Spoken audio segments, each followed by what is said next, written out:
llaman a lo malo bueno y a lo bueno malo. ¿Estamos de acuerdo, iglesia?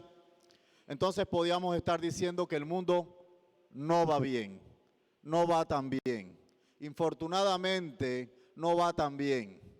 Y a pesar, mis hermanos y queridos amigos que nos acompañan en esta mañana, de que nuestro Señor Jesucristo nos dijo, mira, tu ciudadanía es ¿dónde?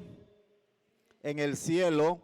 Aún estamos aquí, aún estamos en el mundo. Así que también nos toca vivir en este mundo lo bueno, lo bonito, lo feo, lo bueno y lo malo. Y no somos ajenos a estas realidades que estamos diciendo. Si hay guerra nos pueden afectar, si hay conflictos, si hay desastres naturales nos pueden afectar o no. Nos pueden afectar. Si hay un bajón en la economía nos pueden afectar. Pasó una pandemia y también como cuerpo de Cristo nos afectó. Y sabe que esto ya alguien lo había dicho en la Biblia. Ya nuestro Señor Jesucristo había hablado en detalle al respecto de todo esto que usted y yo estamos diciendo en esta mañana. Ya Él había alertado a su iglesia. ¿Y sabe por qué? Porque en medio de tantas voces que escuchamos, de tanto miedo que puede surgir a causa de la incertidumbre, también podemos tambalear. También podemos flaquear y caer. También podemos ser engañados con falsas doctrinas. Por eso el Señor Jesucristo hace un sermón y es el que vamos a leer en esta mañana. Y en pocas palabras quiero que entiendas este mensaje, mi hermano, y lo siembres en tu corazón. Él hace un llamado a tu iglesia, a su iglesia, a ti y a mí que somos su iglesia. Mira este llamado.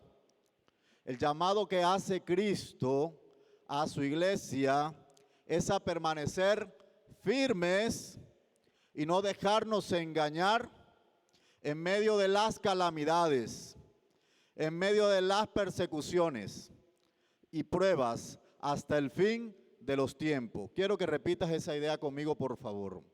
El llamado que nos hace Cristo es a permanecer como firmes, dígalo fuerte, firmes y no dejarnos engañar en medio de calamidades, dígalo, persecuciones y pruebas, ¿hasta dónde? Hasta el fin de los tiempos. Vamos a ver dónde lo dice nuestro Señor Jesucristo. Abre por favor el libro de Marcos, capítulo 13. Vamos a leer de los versículos 1 al 23.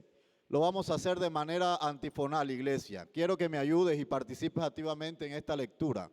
Si te puedes poner sobre tus pies cuando lo tengas, sería mucho mejor para reverencia a la palabra. Marcos, capítulo 13, versículos 1 al 23. Yo leo el 1, ustedes el 2, hasta que lleguemos así al versículo 23. Amén. Versículo 1. Saliendo Jesús del templo, le dijo uno de sus discípulos: Maestro, mira qué piedras y qué edificios.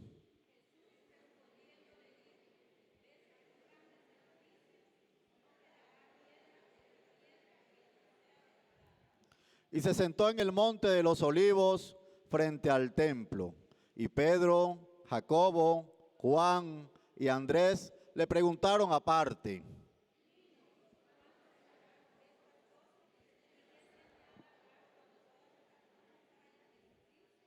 Jesús respondiéndoles, comenzó a decir: mirad que nadie os engañe.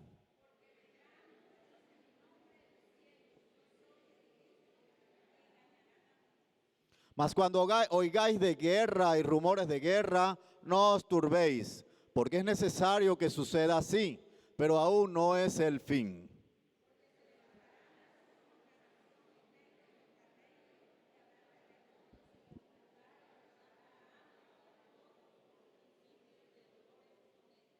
Pero mirad por vosotros mismos, porque os entregarán a los concilios y en las sinagogas os azotarán, y delante de gobernadores y de reyes os llevarán por causa de mí para testimonio a ellos.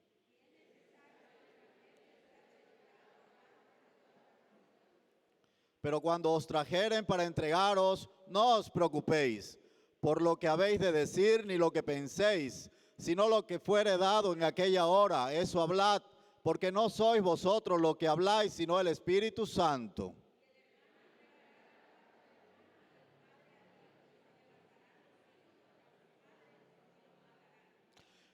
Y seréis aborrecidos de todos por causa de mi nombre, mas el que persevere hasta el fin, éste será salvo.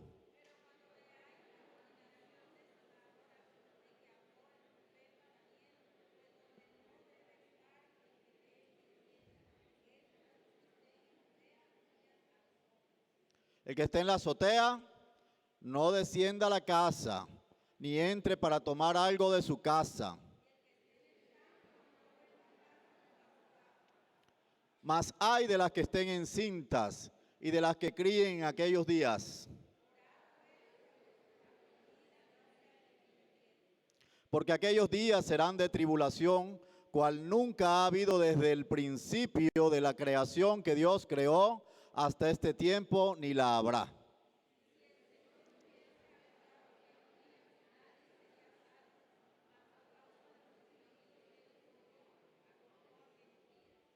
Entonces si alguno os dijere, mirad, aquí está el Cristo, o mirad, allí está, no le creáis.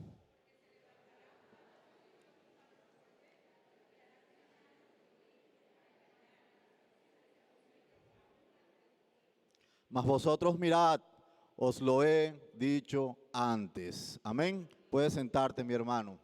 Una palabra un poquito larga, un poquito fuerte, podríamos decir, pero más que todo eso, bastante sincera y aterrizada con nuestras realidades. ¿Cierto, mis hermanos? Y estas realidades, antes de hacerle el quite o darle la espalda, vamos a ver en esta mañana cómo nuestro Señor Jesucristo profetizó estos tiempos.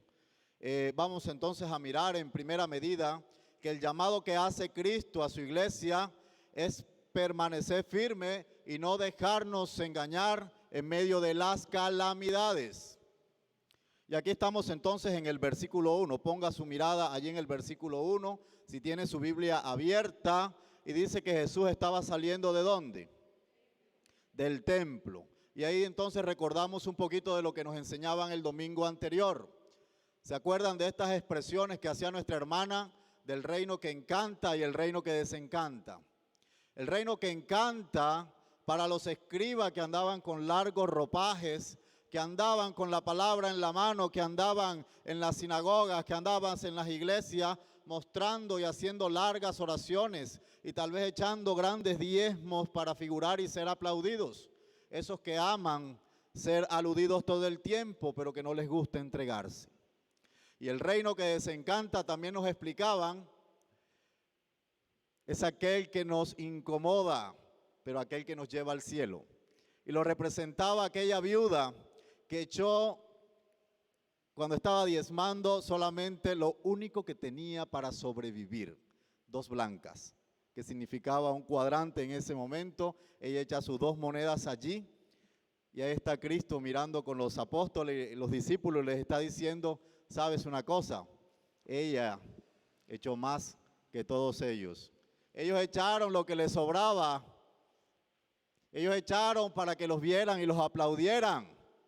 Mas esta echó su vida allí, porque ella no sabía que iba a comer mañana, pero ella por obediencia lo hizo. El reino que desencanta. Y estaba entonces allí en el templo.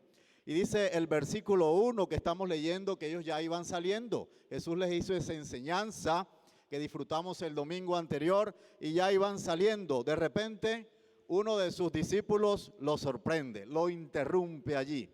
¿Y qué afirmación le hace?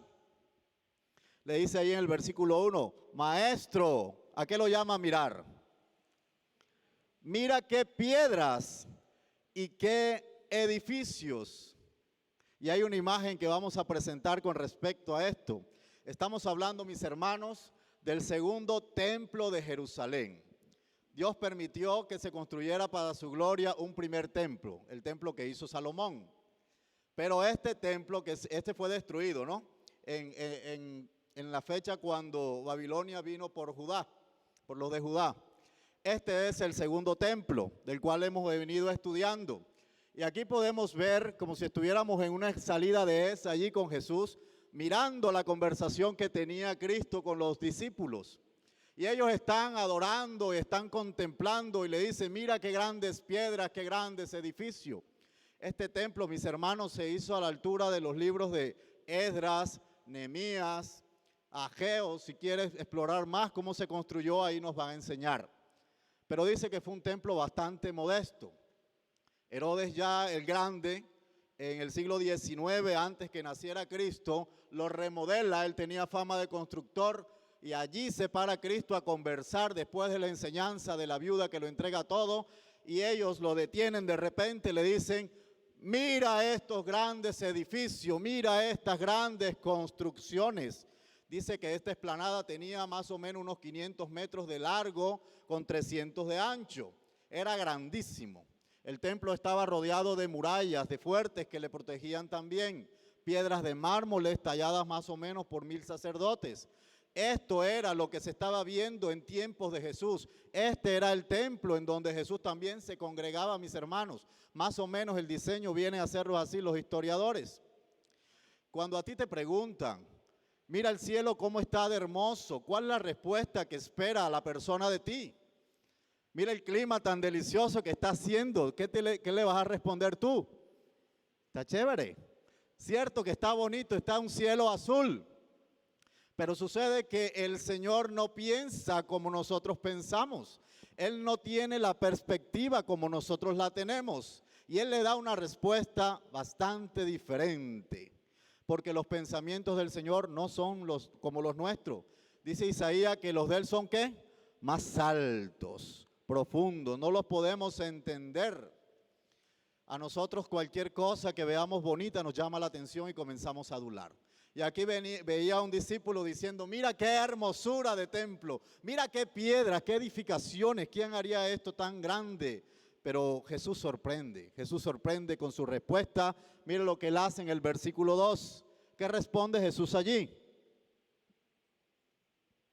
¿Ves estos grandes edificios?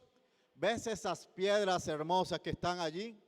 ¿Ves esos acabados, esos labrados? ¿Ves dónde se hace el sacrificio?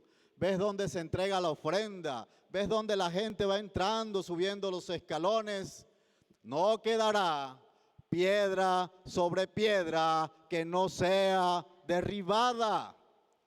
Y eso genera en ellos una gran conmoción, mis hermanos. Como el Señor, en vez de responderle, sí, qué hermoso, deberíamos quedarnos un ratico más allí. Sí, qué hermoso, mira, no sé quién hizo este trabajo tan grande, qué bueno es el Señor. Él les dice, ¿sabes una cosa? Eso que tú estás allí elogiando va a caer. No quedará piedra sobre piedra, y esa conversación no queda allí. Mire lo que dice el versículo 3 y 4. Ellos se trasladan allí de la puerta del templo. Y dice el versículo 3 que se van ¿a dónde? Al monte de los olivos. Hay una ilustración del monte de los olivos para que vea la distancia que caminó Jesús allí. Por la luz no podemos ver, pero eso que ves allí semiovalado es el monte de los olivos. Esas fotos del monte de los olivos es de este año, es actual. Si estuvieras allá en este momento, estarías compartiendo, estarías allí mirando y diciendo, desde aquí nuestro Señor Jesucristo habló muchas veces. Imagínense ellos en cualquier parte de este monte, sentados, escuchando a Jesús, y lo llaman aparte. Dice el versículo 3, que se sentó al monte de los olivos y 4 discípulos lo llaman aparte. Pedro, ¿quién más? Jacobo, Juan, Andrés, y le preguntan aparte, Maestro, ¿cuándo serán estas cosas? ¿Y qué señal habrá cuando todas estas cosas habrán de cumplirse? ¿Estaban intrigados o no estaban intrigados? Usted no estaría en la misma situación. Yo creo que yo no lo dejaría llegar ni siquiera al monte. Ahí mismo le preguntaría, o sea, ¿cómo así? Si este es el lugar de adoración, ¿cómo así que tú vas a permitir que esto caiga? Esperábamos otra respuesta. Y mira esta misma pregunta del versículo 4, la hacen también los discípulos en Mateo 24, versículo 3, en donde más ampliamente Mateo va a preguntar, va a decir, Maestro, dinos, ¿cuándo serán estas cosas? ¿Qué señal habrá de tu venida y del fin del siglo? Ya ellos preguntan un poco más, ¿verdad? Desde la perspectiva de Mateo ya se amplía más la pregunta. Está diciendo, ¿cuándo es que vas a venir tú? ¿Y cuándo se acabará el mundo? Y esa pregunta la hacen así mis hermanos, es porque si el templo se caía, entonces para ellos ya perdería todo significado. En el templo se hacían los sacrificios. El templo era el sinónimo de comunión y adoración a Dios. En el templo era donde se iba a orar, donde como iglesia se iban a congregar. De manera de que si el templo dejaba de existir, entonces ya era señal de que el mundo también tenía que acabarse. Ya en la mente judía, un judío del primer siglo entendía que si el templo estaba, todo estaba. Y si al templo le pasaba algo, entonces todo había acabado. Y como Cristo ya les había dicho de que Él tenía que partir, Él tenía que padecer, entonces ellos estaban a la expectativa de cuándo todo esto sucedería. ¿Cuándo todo esto sucedería? La mala noticia, mis hermanos, es que esto sucedió. 40 años después, ellos estaban ahí en la edad de Cristo, 30, 33 años. Pero 40 años después, va a decir los historiadores, que hubo una gran revuelta. Los judíos se enfrentaron a los romanos, Jerusalén cayó incendiada y el templo cayó incendiado. Y por eso él va a afirmar cuando dice, no quedará piedra sobre piedra. Y para eso hay una tercera imagen que quiero compartirle. Si estuvieras allá, vas a ver cómo el Señor fue tan fiel a lo que dijo. No sé si logras ver allí un cúmulo de piedra. Y esa pared que está allá es la cara del lado de atrás del muro de los lamentos. La única parte de la muralla que quedó. Del resto vas a encontrar esos montones de piedra. No quedará piedra sobre piedra que no sea derribada. El templo fue destruido. La profecía hasta este momento fue cumplida. El Señor lo dijo, el Señor lo afirmó y así fue cumplido. 70 años, en el año 70, el templo fue destruido, mis hermanos, y quedó ahí, piedra sobre piedra, como señal de lo que él venía diciendo. ¿Recuerdas cuando él lo dijo domingos anteriores? ¿De qué me sirve a mí que tú creas que estás en una casa de oración si la has convertido en cueva de ladrones? ¿De qué me sirve a mí de que te vistas como religioso si no vienes a ofrecer una verdadera adoración? ¿Sabe, mi hermano, que el Señor, antes de estar interesado en grandes templos, Dios está interesado en verdaderos y grandes adoradores? Amén. ¿Cuáles son los grandes adoradores que hay en este lugar para el Señor? El Señor, antes de estar interesado en grandes y hermosos templos, quiere grandes corazones y almas que le adoren. Un templo, mi hermano, es verdaderamente hermoso, y quiero que siembre esto en su corazón, cuando el sentido que le damos es agradar con todo nuestro ser a ese Dios cuya presencia todo lo hace hermoso. Cuando usted entra por esa puerta al templo, con ese espíritu adorador que viene a adorarle con todo su ser, el templo verdaderamente es hermoso, porque va a adorar a ese Dios hermoso. Y ya que ellos les pidieron señales, les está diciendo, quiero que nos describan cómo pasen estas cosas. En el versículo 5 le dice, ahora te voy a comenzar qué va a pasar después del templo. Esto que el templo se haya caído es poco para lo que viene. Así que, iglesia, tienes que permanecer firme y no te puedes dejar engañar. El versículo 5 dice, Jesús les responde y comienza a decir, mirad que nadie os engañe. Ahí está en tu Biblia, versículo 5. Mirad que nadie os engañe, porque vendrán muchos en mi nombre. ¿Y qué van a decir esas personas? Yo soy el Cristo, y engañarán a muchos. Por eso el título de esta enseñanza es, no te dejes engañar. y engañarás a mucho. Llegarán muchos Cristos. Y ojo al dato, mi hermano. Escuche esto con atención.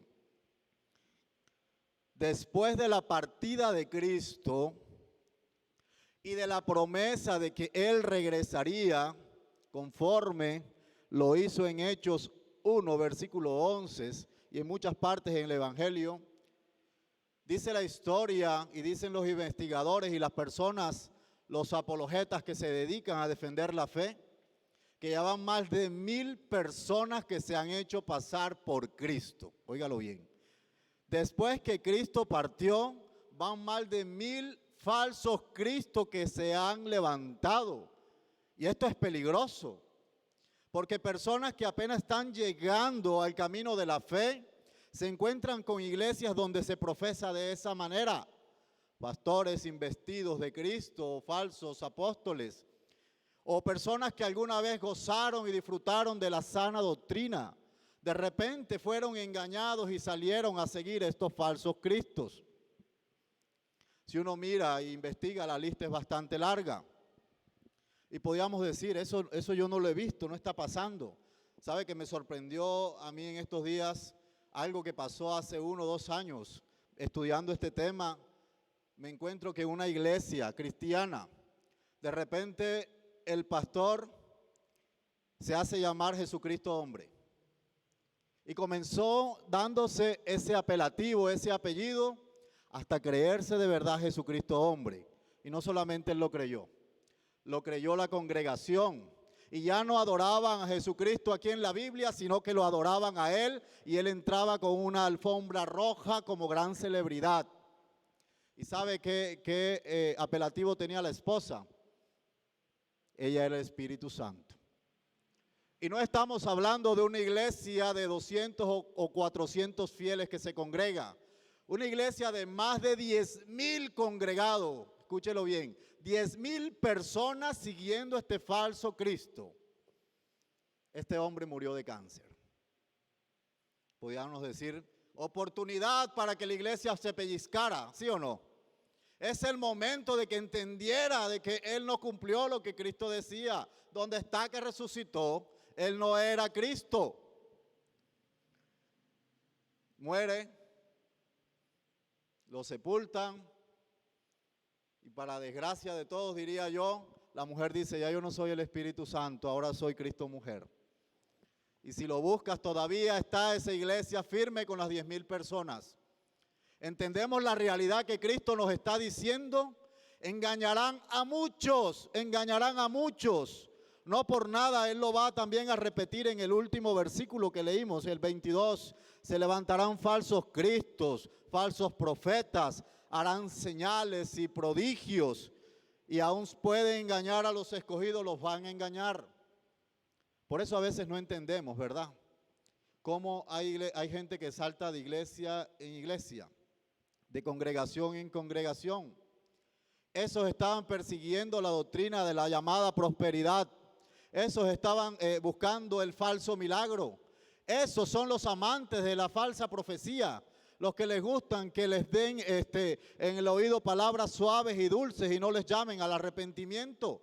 Él está diciendo, cuídate de esa sana doctrina, de esa falsa doctrina. Cuídate de esos falsos cristos. Y si este caso nos pareció aberrante, quiero contarte otro. Porque esto no se puede callar, mi hermano.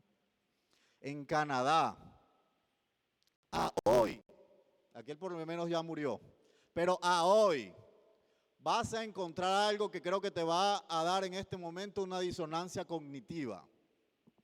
Una pastora cristiana atea. ¿Cómo podemos entender eso?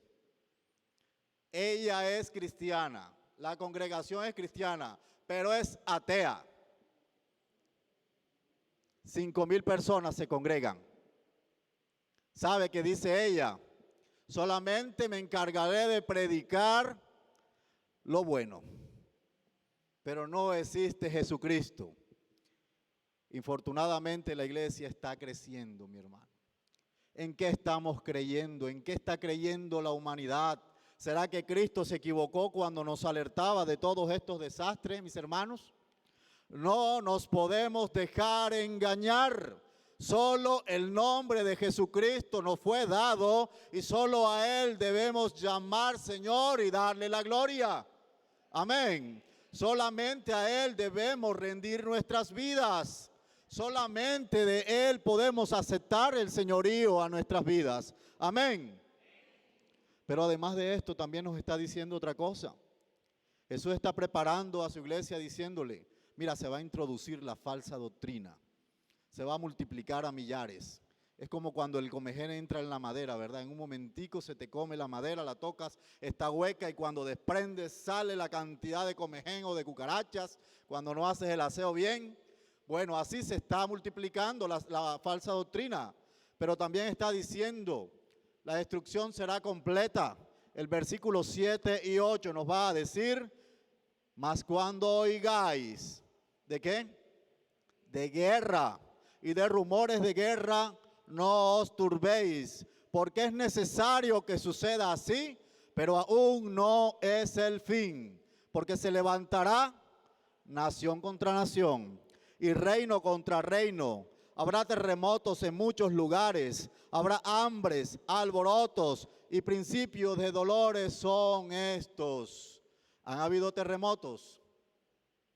¿Sí o no, mis hermanos? ¿Han habido guerras? 1914, Primera Guerra Mundial. Si estuviéramos allí en medio de esa guerra, podríamos decir el mundo se acabó, pero aquí estamos.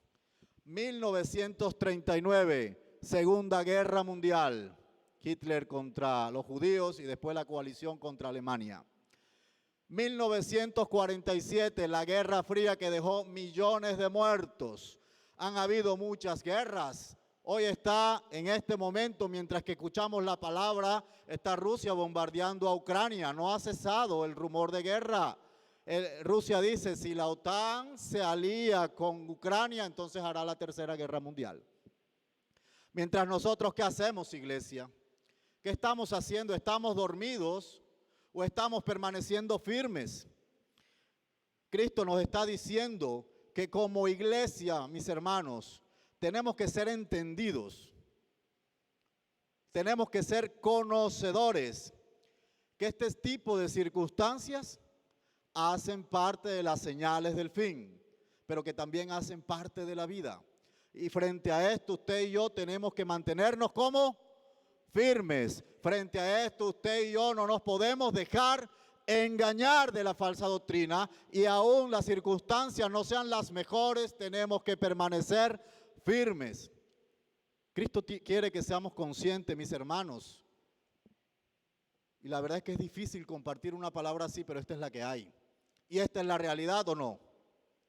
Que estas señales irán de aumento en aumento y que mientras que Él viene, la profecía tiene que cumplirse, pero que nosotros tenemos que permanecer firmes y no salirnos del camino y no renunciar. El versículo 8 que estamos leyendo termina diciendo, después que habrá hambres, mira la pandemia cómo llegó, cuántos millones de personas murieron, y aquí estamos. Dice el versículo 8, y esto será principios de dolores. Esto será el inicio de un profundo dolor que se experimentará. Y este dolor, mi hermano, porque sé que muchas veces te has tropezado con esta expresión en la Biblia, en predicaciones, de pronto en póster que uno suele colocar, principio de dolores, y te ha llamado la atención, ¿verdad? ¿Qué quiere decir principio de dolores? Y no es otra cosa que cuando el pecado se introdujo a la humanidad, la naturaleza santa de la creación se afectó. El pecado todo lo estropeó. Cuando Dios dijo en el séptimo día de su creación es tiempo de descansar, adorar y admirar y bendecir la obra que creé con mis manos, dice la Biblia que Él bendijo toda la obra de su creación, ¿verdad? Que Él bendijo toda la obra de sus manos. Pero sucede que el hombre pecó.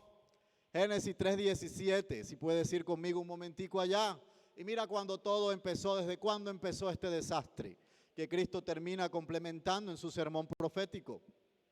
En Génesis 3:17 y 18, Cuando el hombre pecó, dice, y al hombre dijo, cuando obedeciste a la voz de tu mujer y comiste del árbol que te mandé diciendo, no comerás de él, maldita será la tierra por tu causa. Y con dolor, ¿con qué? Con dolor comerás de ella todos los días de tu vida. Versículo 18. Espinos y cardos te producirán y comerás plantas del campo. ¿Qué pasó con el Edén? ¿Qué pasó cuando Dios le dijo a Adán, ahí tienes toda la creación para ti, puedes sojuzgarle y ponerle el nombre a cualquier animal que se te antoje y como se te antoje? Esto lo he creado para ti porque te amo. Llegó el pecado, lo dañó todo, lo saca y le dice, ahora vas a enfrentar espinos y cardos. Es lo único que te mereces, y la tierra que estaba ya bendecida, ahora será maldecida a causa de la desobediencia. Pero Pablo en Romanos nos los explica mucho mejor, mis hermanos. Este principio de dolores en Romanos 8:22, él va a hablar en nombre de la creación.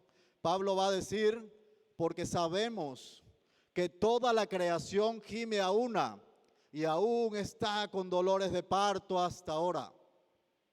Y si usted ha dado a luz, usted sabe de lo que estoy hablando, ¿no? Dolores de parto, dolores que se aceleran cuando ese bebé quiere nacer, que a veces puedes decir, no aguanto este dolor. La creación está gimiendo a causa de pecado en estos momentos, mis hermanos. Por eso va a decir, es que van a haber hambres, terremotos, desastres, inundaciones, porque la creación está gimiendo, se está quejando, está dolorida a causa del pecado, a causa de la desobediencia, y estos dolores van a ir en aumento.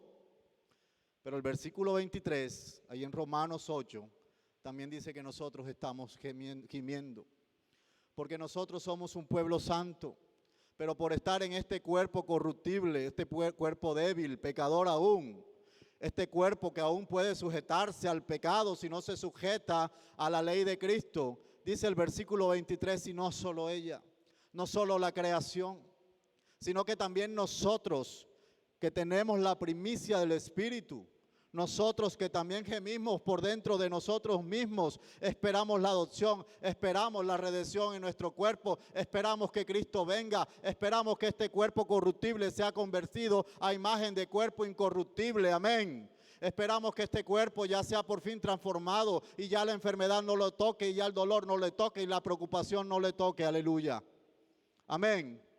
Mientras tanto nos corresponde soportar, mis hermanos. Mientras tanto nos corresponde mantenernos en firme. La palabra redención va a implicar, vas a ser comprado y tu circunstancia va a cambiar. Mientras tanto estés en esta tierra, no te dejes sacudir, aún las malas noticias estén. Aún la economía no esté marchando bien ahí en tu hogar. Aun cuando los problemas no estén faltando, acuérdate que Cristo te lo dijo, pero Él también te va a respaldar. Amén. En este momento también Grecia, Canadá, Italia se está incendiando. Los terremotos no han cesado. ¿Ves por qué tienes este calor? ¿Por qué te estás echando fresco? ¿Cómo le llamas a eso? Cambio climático. Antes no era así. Usted podía decir, ¿cómo que así? Que en Valledupar no había este sol, pero no teníamos estas temperaturas tan grandes. Si te metes en estos momentos a la página de la OMS, de la Organización Mundial de la Salud, ya están por cambiarle el término. Esa noticia salió hace 2 días. Ya no le van a llamar olas de calor. Ahora le van a llamar puntos de ebullición de calor.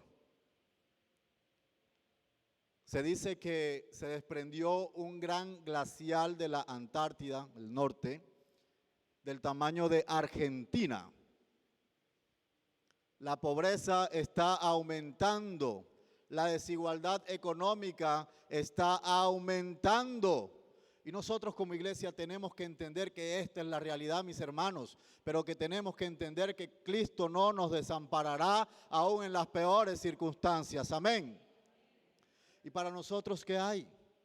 También como segunda medida, mis hermanos, tenemos que Cristo nos llama a permanecer firmes y no dejarnos engañar en medio de las persecuciones. Y usted dirá, otra mala noticia. Este es el mundo, esta es la realidad. Y el versículo 9 y 10, mire lo que nos va a llamar la atención Cristo. Mire el versículo 9 y 10. Dice, pero mirad, ¿por quién?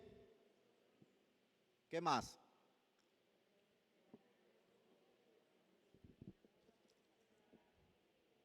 Los entregarán a los concilios en las sinagogas y os azotarán, y delante de gobernadores y de reyes os llevarán por causa de mí, para testimonio de ellos. Y el versículo 10 dice, y es necesario que el evangelio sea predicado a todas las naciones. Es necesario que la palabra, que esta palabra, mi hermano, que te es predicada, sea predicada a todas las naciones, a todo el mundo.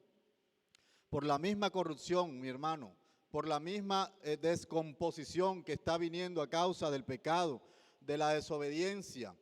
Él está diciendo a los discípulos, a los primeros evangelistas, a esos 12 que estaban allí firmes, parados, escuchando la instrucción y el mandato de la gran comisión, les está diciendo, ustedes van a ser vulnerados, ustedes van a ser entregados. Y si buscamos, investigamos la muerte de todos ellos, a excepto de Juan, el que escribió Apocalipsis, que tuvo muerte de natural, de vejez, el resto fue decapitado, quemado, despellejado o crucificado. Eso fue lo que los discípulos vivieron en carne propia. Se dice incluso en la historia que Pablo fue decapitado, pero aún así estos varones no decayeron en la tarea de predicar el evangelio, de predicar las buenas nuevas. Y él está diciendo en el versículo 10, ¿sabes una cosa, iglesia? Es necesario que el evangelio sea predicado a todas las naciones. Y la pregunta es para nosotros hoy, ¿es para ti una urgente necesidad predicar el evangelio para que muchos sean salvos? Es una prioridad para tu vida salir a las calles, a los trabajos, a donde tu vecino, a la cola del banco o no sé dónde el Señor te ponga a predicar el evangelio, entendiendo que es urgente en este mundo en descomposición. Cada minuto que pasa, mi hermano, es decisivo. Cada minuto que pasa puede contar para vida o para muerte. Si haces la tarea, seguro alguien te va a escuchar y esa palabra pasará de muerte a vida eterna, porque de lo contrario va rumbo a la condenación y al infierno, lastimosamente. Por eso es increíble, mis hermanos, que nuestra agenda como cristianos, como embajadores de las buenas nuevas, tal vez tengamos escrito, tengo que ir a trabajar y hacer estas actividades, ¿cierto? Tengo que ir a recoger al niño al colegio, tengo que hacer las 3 comidas diarias, tengo incluso que hacer actividades en la iglesia, pero ¿qué lugar ocupa en esa lista que hace diariamente la predicación? Increíble, ¿verdad? Increíble que en nuestra agenda haya ausencia de predicadores. Y la iglesia, mi hermano, necesita predicadores que alcen su voz. Amén. Que alcen su voz frente a este mundo caótico que se está cayendo y proclamen a un Cristo que salva. Que levantemos la voz y tengamos la valentía de decirle al pecado es pecado. De llamar a muchos al arrepentimiento, de decirle así como tú, yo estaba en tu situación antes y ya yo fui transformado y hay una buena noticia que te puede refrescar, aun si el mundo se está derrumbando. Amén. Entonces la solución no está lejos, la tenemos cerca. Por eso le está diciendo, es de imperiosa necesidad la predicación del evangelio, porque no vamos a estar solos. El versículo 11 dice que cuando os seas entregados, que cuando seas allá acusado injustamente porque no hiciste nada más que predicar, ¿sabes una cosa? El Espíritu Santo te va a respaldar. Amén. ¿Y por qué nos va a respaldar? porque a veces creemos que la obra es para nosotros o que la persona, el recién convertido, nos los ganamos nosotros y es una persona que se gana el Señor para él. La obra es del Señor y Él nos dice, tú no vas a estar solo cuando eso suceda, el Espíritu Santo te va a respaldar. Amén. ¿Cuántos cuentas con la presencia poderosa del Espíritu Santo?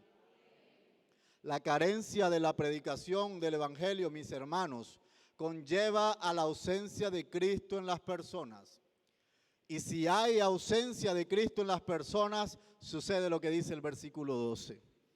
Dice el versículo 12 que el hermano, ¿qué va a hacer?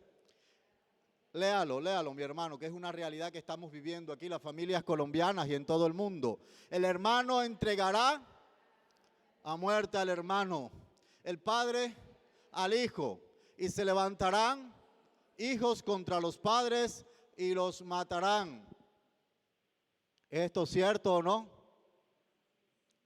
¿Cuántas madres prostituyendo a sus hijas por plata? ¿Cuántos hijos ya alcanzando la mayoría de edad y sus padres ahí ya tal vez viejitos, y disculpen la expresión? ¿Cuántos hijos ya echando a sus padres porque ya no los necesitan y necesitan establecer su hogar y ellos sobran? ¿Cuántos padres violando a sus hijas, a sus hijastras?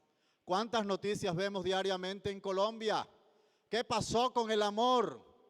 Dice este mismo texto en Mateo 24:12, que el amor se enfriará y a causa de ello la maldad se multiplicará. Ahora tú no puedes, de pronto, si alguien se choca con alguien, ya no vas a conversar, a arreglar cuánto sale el daño. Ahora es ven y vamos a darnos golpes. Ahora cualquier cosa es un reclamo. Ahora estamos sensibles a cualquier mirada mala. Nos quitamos el habla por cualquier cosa por largos años. Aún vivimos con la familia y no nos hablamos o nos decimos cosas o demoramos peleados por meses. Eso es lo que está sucediendo en la actualidad, mis hermanos. Hay un país donde el seguro, hay un seguro de salud que cubre aún en la hospitalización y le da una buena indemnización mientras la persona está hospitalizada. Un caso que me conmovió tanto. Una mamá con una niña pequeña, menos de 10 años, y la niña enfermó. La hospitalizó. Le llegó el primer pago por la hospitalización. ¿Sabe qué hizo ella? No le dio comida. La ponía en una situación terrible de desnutrición para que ella todo el tiempo estuviera enferma. Y durante, escúchelo bien, 3 largos años esta mujer estuvo matando de hambre a su hija porque el seguro le pagara. Hasta que el seguro se dio cuenta y le quitaron a la niña. ¿Cómo es posible que una madre que cargó a su hija y quizá cuántas cosas hermosas le dijo desde el vientre y teniéndola en sus brazos, la está viendo ahí pasar hambre y prefiere que se ponga aún más flaca, más delgada, para que la plata le llegue a sus bolsillos? Y dice que esta mujer alcanzó a acumular riqueza, alcanzó a ser rica. Eso sucedió en Japón y ese modelo lo están copiando otras personas. Increíble. ¿Cómo es posible que así haya llegado la humanidad? Uno diría, es que ella estaba esclava y otra persona no le duele. Está mal, pero uno diría, bueno, por lo menos, pero es su madre. Es su madre y a ese punto está llegando la descomposición en la familia. Noticias aterradoras, ¿verdad? ¿Sí ve lo que está pasando con la última película que salió?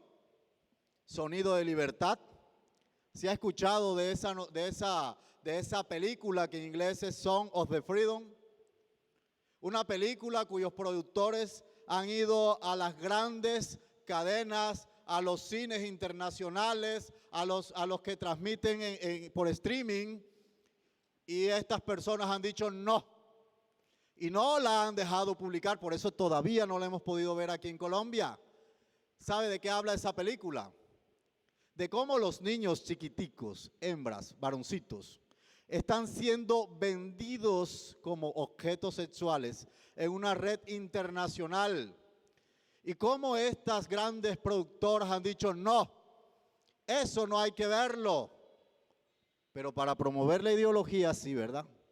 Pero para sentar a una persona, a un hombre vestido de mujer y leer cuentos, sí, ¿verdad? Pero para poner allí en el palacio de gobierno, no solamente aquí pasó, sino también en Estados Unidos y en muchas naciones, la bandera del país y la otra bandera que ya sabemos cuál es, ahí sí, ¿verdad? Eso sí es posible. Y hacia eso es que la humanidad está llegando, mis hermanos. Hoy por hoy, mujeres extirpándose sus pechos, sus senos, quitándose la piel de su antebrazo o de acá del muslo, de la pierna, para construirse un miembro viril masculino porque tienen que ser varones. Eso está sucediendo y vas a encontrar mujeres mostrando que ya no tienen pecho y mostrando el brazo diciendo ya soy hombre. Mientras Romano dice porque abandonaron todo lo natural y Dios los entregó a sus pasiones, ¿verdad? Desordenadas. Dios los entregó. El versículo 13 va a decir, no te preocupes, vas a ser aborrecidos de todos por causa de mi nombre, mas el que persevere hasta el fin, este será salvo. ¿Cuántos creen esta promesa? Pablo decía, yo pongo mi cuerpo y lucho contra el viento, no como el atleta que pelea y corre ilegítimamente, sino como aquel que se está dando golpes para llevar su sacrificio y para llegar al premio del supremo llamamiento que Cristo hizo a cada uno de nosotros. Amén. Así que está diciendo, estas circunstancias las vas a ver. Vas a abrir tal vez una red social, vas a ver esa mala noticia y se te va a arrugar el corazón y te va a doler. Vas a escuchar tal vez que en tu cuadra hubo un conflicto y el hermano y el hijo le pegó a la mamá que lo crió. Vas a escuchar cómo el padre está dejando al hijo sin alimento. Frente a eso, iglesia, ¿qué estás haciendo tú? ¿Qué consejo tienes por darle a estas familias en descomposición? Orar, perseverar, mantente firme aún en las peores noticias, el llamado, pellízcate mi hermano, pellízcate, que las noticias pueden que no se alejen, pero para ti Cristo está diciendo, yo estoy que vengo, espérame, amén, espérame, estoy que vengo. Apocalipsis 2:10 dice, sé fiel hasta la muerte y yo te daré la corona de vida. Y por último, mis hermanos, Cristo nos llama a permanecer firmes y no dejarnos engañar hasta el fin de los tiempos. Y quiero que leamos estos últimos versículos que nos quedan, del 14 al 23. Vamos a mirarlo porque ya aquí nos está hablando de la gran tribulación. Dice el versículo 14, cuando veáis la abominación desoladora de que habló el profeta Daniel, puesta donde no debe estar, el que le entienda. Entonces los que estén en Judea, ¿a dónde van a huir? A los montes. El que esté en la azotea, no descienda a la casa ni entre para tomar algo de su casa.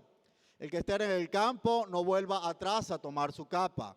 Mas hay de las que están encintas, de las que críen en aquellos días. Orad. ¿Cuál es el llamado? Dígalo firme. Orad, pues vuestra huida que no sea ni en invierno, pero aquellos días serán de gran tribulación, cual nunca han habido desde el principio de la creación que Dios creó hasta este tiempo ni la habrá. Y si el Señor no hubiese acortado aquellos días, nadie sería salvo, pero como Dios es misericordioso y nos escogió, dice la palabra, mas por causa de los escogidos que Él escogió, acortó aquellos días. Entonces, si alguno dijere, mirad, aquí está el Cristo, o mirad, ya está, no le creáis, se van a levantar falsos cristos. Aquí está hablando, mis hermanos, de la gran tribulación.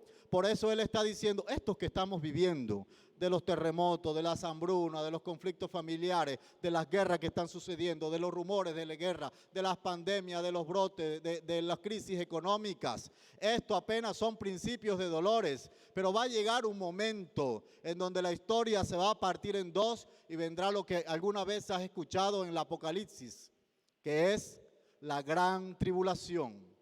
Y dice el versículo 14 que va a haber una señal específica. Jesús está evocando una profecía que dijo Daniel en el capítulo 12, versículo 11. Daniel, 500 años atrás más o menos, dijo, y desde el tiempo que se ha quitado el continuo sacrificio hasta la abominación desoladora, habrán 1290 días. Bienaventurado el que espere y llegue a 1335 días, y tú irás hasta el fin, y reposarás, y te levantarás para recibir tu heredad todos los días. Amén. Esta abominación desoladora, porque yo también le decía al texto, si ya ella pasó, ¿cómo así que Jesús va a decir que va a pasar? Y sucede, mis hermanos, que en el año 167 antes de Cristo, en ese momento, Cristo no había nacido. Daniel sí lo había dicho hace 400 años atrás de que sucediera, de que alguien que se llamaba Antíoco Epifanes, un griego invasor, iba a llegar y lo hizo. Llegó al templo que miramos, y en ese templo, allí justo donde se hace el sacrificio, donde está el altar, donde se para la persona a enseñar la palabra, puso una estatua de Zeus. Imagínense la conmoción para un judío. Y no obstante de ello, prohibió que todos los niños se circuncidaran. Y no bastándole eso, ¿sabe qué hizo? Donde se ponía el cabrito para el sacrificio y subiera el humo fragante delante de Dios.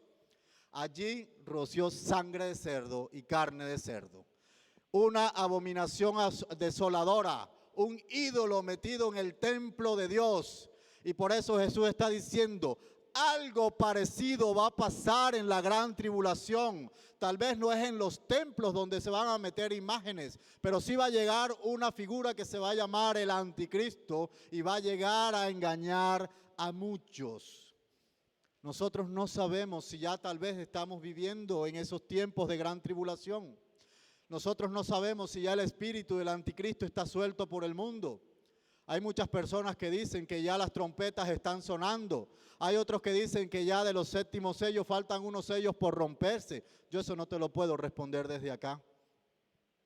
Si por ejemplo te lees Apocalipsis 16, versículo 12, dice que el gran río Éufrates se va a secar.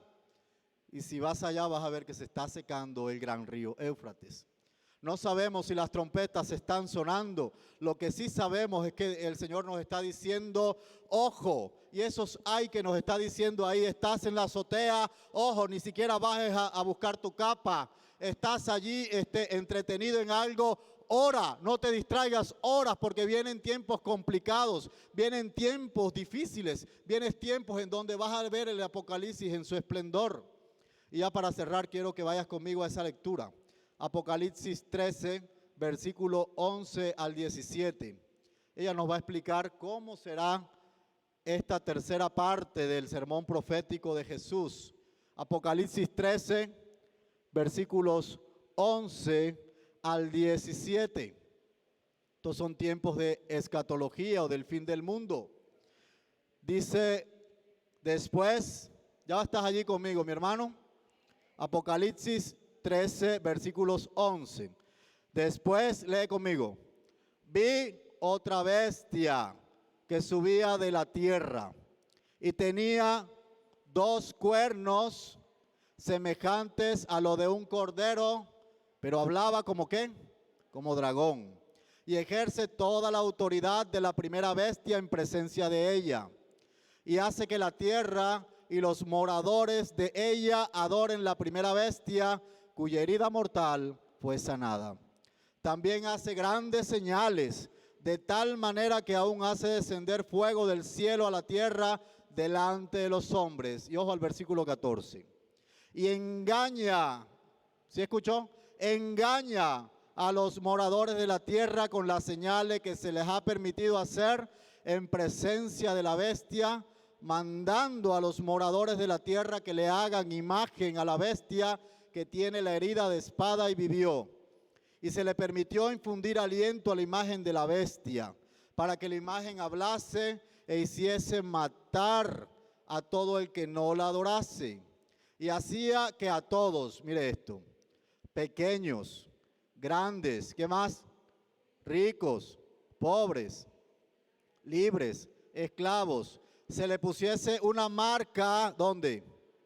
En la mano derecha o en la frente, y que ninguno pudiese comprar ni vender, sino que el que tuviese la marca o el nombre de la bestia o el número de su nombre, aquí hay sabiduría.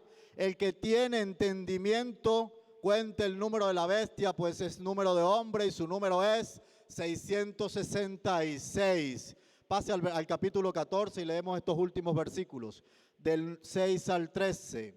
Y vi volar por en medio del cielo a otro ángel, que tenía el evangelio eterno para predicarlo a los moradores de la tierra, a toda nación, tribu, lengua, pueblo, diciendo a gran voz, ¿qué decía? Vamos a decirlo fuerte.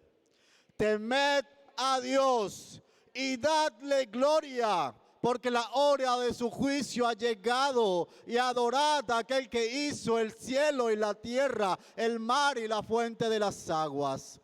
Otro ángel le siguió diciendo, ha caído Babilonia, la gran ciudad, porque ha hecho beber a todas las naciones del vino del furor de la fornicación.